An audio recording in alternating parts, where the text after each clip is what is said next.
let's talk about the therapy leases. There are two separate management leases, and I may need a little help on this, but there is a management agreement for 3 locations. One of them is in Plano, one of them is in Fort Worth, and the other one is Plano. North Plano. To Plano, yeah, North Plano and Plano. And that, that is a separate management agreement. There is a management a fee associated with that, and then there are 3 separate leases for the 3 separate locations. This one, the monthly management fee is $35,264. There is a therapy services agreement for therapy. The therapists are employed by I-35 and leased back to us. So there is a fee associated with that. Unlike radiology, where those people are on our payroll, these people would not be on our payroll, but they would be leased. You have to be credentialed with. Credentialed through us, and from a patient's perspective would be our employees, but from a contracting standpoint, they're employees and we lease them back. There's another agreement. This is with another management services agreement for another group of practices, and these are in Frisco, Allen, and McKinney. It's the same type of arrangement. It is a little bit different, though, and it's kind of what I want to talk about. It has a monthly management fee of $69,552 as opposed to $35,264. But as I told you, there is a management bonus as the revenue increases, and it's about a wash at about $900,000 revenue. And actually, after that, the one with the lower monthly fee actually is more attractive to us. And I ask why that is, and that has to do with the volume of patients that are currently being seen and the what we're calling the EDGE agreement. Any of y'all want to talk about that a little bit, because I know that was a little bit of a concern to me. And also, the therapy services agreement is significantly higher. It's $159,390. But these are for therapy. These are businesses that are currently in place, currently seeing patients on a day-to-day basis. And as of the date of the agreements, the only thing that would change, it would change from a physician billing perspective to a hospital-based billing perspective. Start being billed through us. But the reason for the difference is, we've done some fair market value tests on this, and this one is this group of 3 is a much larger practice that's already up and running. Yeah, so how that fair market value is calculated is they look at the last 12 months, and on the RVU bonus, it's just a bigger number, so that raises up that fee because the amount of patients going through there is larger. What is your volume right now? Approximately 3,000 patient visits a month. I'm sorry. 3,000 patient visits a month. Which, 3,000. For all 3 of them. what about the dollars? Oh, the What dollars. Showed us that number, I think. Yeah. Well, like on that. Hold on.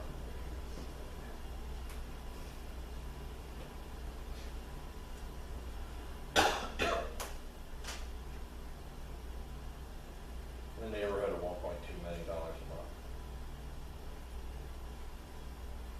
And the reason I wanted to talk about it a little bit is because with what we're calling Source 1, it has a lower monthly fee, but the bonus provision is higher on the top side. On the other one, it's a higher monthly fee, but you start off with practically no bonus and it builds up. But about $900,000 is where it levels out, and it's the same either way. For the same amount of management fee paid to both entities. And out of that fee is how so the one that's busier has more therapists working there. That's how they. Yeah, their therapy fee is about twice as much. Edge is about twice as much as one source, and that's based on patient volume. The management services agreement for therapy is an initial period of 2 years with an automatic renewal for another 2 years unless 90 days notice is given. But there is also a 30-day no cause out by either party.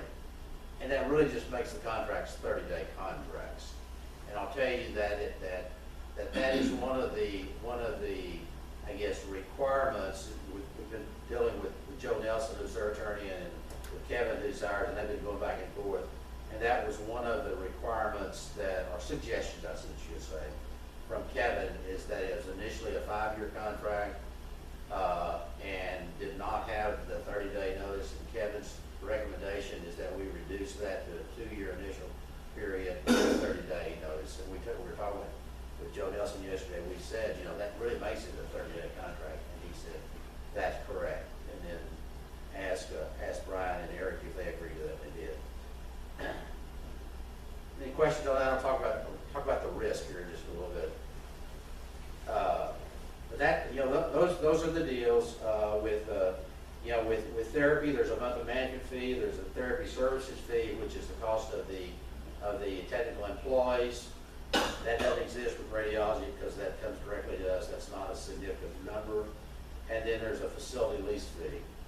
For the 2 therapy contracts, the total lease expense is $93,599. So that is the upfront cost that we have from day one.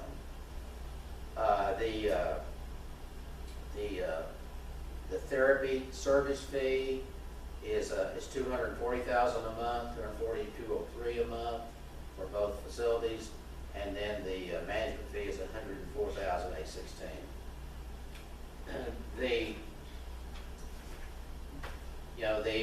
The risk to us, the initial risk to us, is that we have, that we're required on day one to pay the lease cost, and that's about $110,000.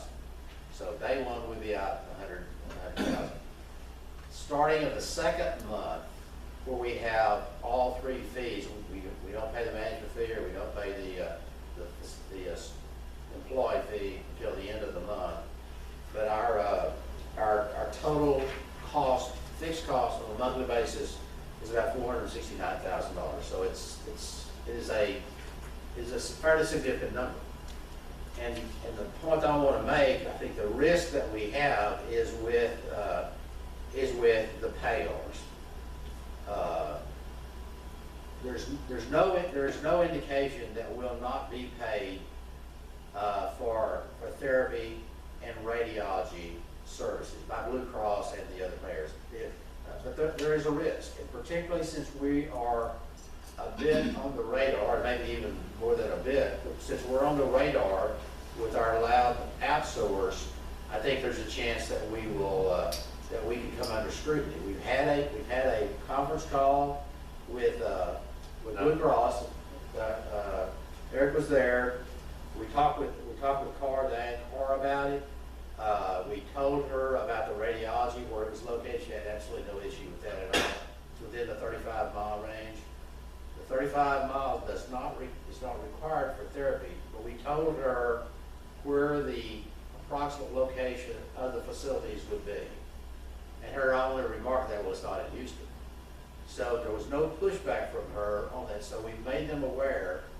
But I'll tell you, it's still a concern to us, I guess, that with what's going on with Blue Cross, is that we'll get some pushback from them. We'll get paid, but the rest of us is that we'd have to absorb the $469,000 on some part of that on a monthly basis until all our insurance payers will pay. Blue Cross is not the only one we've got. It's the only one that's not paying us right now. We've got some that are requesting medical records on some of our labs. But this is completely independent of the So I just want to make you aware that there is a risk. You know, we have a savings account that we've been funding on a monthly basis. We'll continue to fund on a monthly basis, about $3 million in it right now, so we can weather that storm for quite a while. This will generate revenue.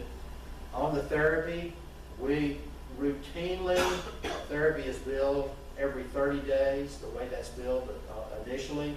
We'll bill therapy every 15 days, so that whatever we generate, and remember, these are businesses that are already operating, we'll bill those at the end of 15 days, expecting to be paid by the end of the month. You get in by the 15th, you get paid by the end of the month. So to minimize the cash flow issue related to the contracts. Where does the cash go? Cash comes to us, goes into our account.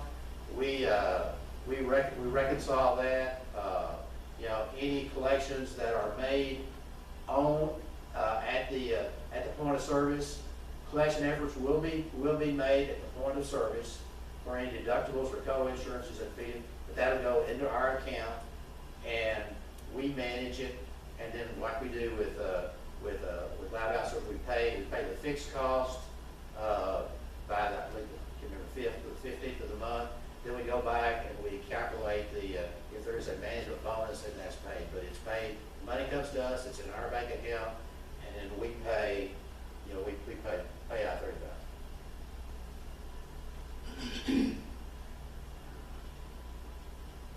So employees other than therapists, run that by me again. I'm sorry. So will we have employees other than therapists in a therapy situation?